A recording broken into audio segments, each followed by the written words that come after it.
Bumalik na nga sa normal ang katawan ko eh. Malakas na ang katawan ko. Ako si Jack Salazar, 68 years old, naninirahan sa Silang, Cavite.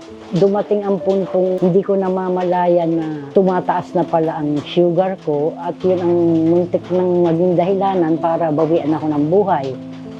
Hindi ako maalisan ng trangkaso at nagwiwigil ang mga paa ko pag tumatayo ako, nanlalabo ang paningin ko at pakiramdam ko sa batok ko ay may parang pumapana. Tinakbo ko sa ospital at doon na nga nalaman na apektado na ako ng diabetic na nag-800 na ang sugar ko. Halos na akong nakakalakad dahil tumaas ang uric ko, mataas ang cholesterol ko. Hanggang sa dumating sa buhay ko si glucostrol na aibsan lahat ng mga dinaramdam ko. Dati, pagka konting lakad ko lang, nanghahapo ako, nahihingal ako, nahirapan ako huminga. Kailangan ko pa mag-golf cart. Ngayon, hindi na ako hinihingal. Masarap na ako matulog. Bumalik na nga sa normal ang katawan ko eh.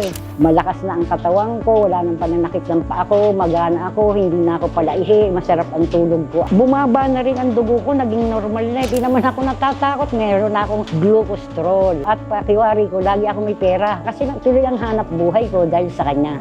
Magmula po nang dumating sa buhay ko tong si glucostrol, malaking pagbabago. Kaya kung ako sa inyo, ang magiging payo ko, subukan nyo. Wala namang mawawala sa inyo kung susubukan nyo. Ngayon, kayang-kaya ko nang libutin itong buong farm.